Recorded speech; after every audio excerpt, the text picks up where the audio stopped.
Yang juga jadi sorotan saudara setelah diperiksa 20 jam, Satuan Reserse Kriminal Polresta Bogor Kota akhirnya menetapkan AF sebagai tersangka pelaku pembunuhan satpam yang bekerja di rumah orang tuanya. Tersangka juga positif menggunakan narkoba. Motif tersangka menghabisi nyawa Septian, satpam yang bertugas di rumahnya karena dendam. Menurut pengakuan tersangka, korban sering melaporkan dirinya pulang tengah malam kepada orang tuanya. Peristiwa berdarah ini sebelumnya diketahui oleh rekan kerja korban yang mendengar keributan pada jam 2 dini hari. Setelah dicek oleh saksi, tersangka sedang bergumul dengan korban yang sudah dalam keadaan bersimbah darah. Peristiwa ini kemudian dilaporkan ke Polsek Bogor Selatan. Setelah ditangkap dan juga dilakukan tes urin, tersangka terbukti menggunakan narkoba jenis sinte saat melakukan aksinya.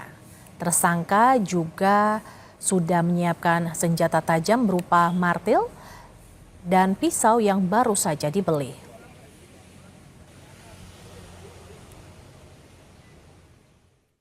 Untuk motifnya, untuk sampai saat ini dikarenakan sakit hati.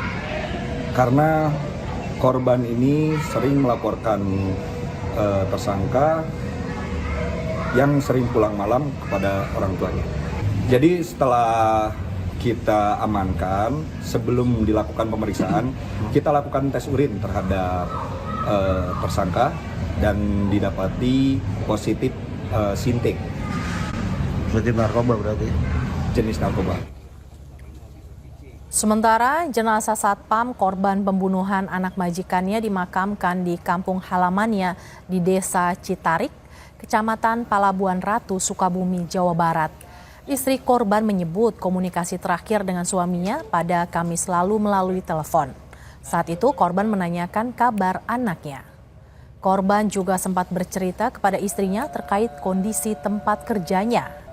Korban meninggalkan 4 orang anak. Keluarga korban meminta hukuman yang seadil-adilnya kepada pelaku dan meminta pertanggungjawaban keluarga korban yang sudah ditinggal. Nggak pernah curhat ada ancaman begitu, cuman kerja di situ tuh gimana ya, gaji suka telat katanya gitu, majikan suka marah-marah nggak jelas katanya.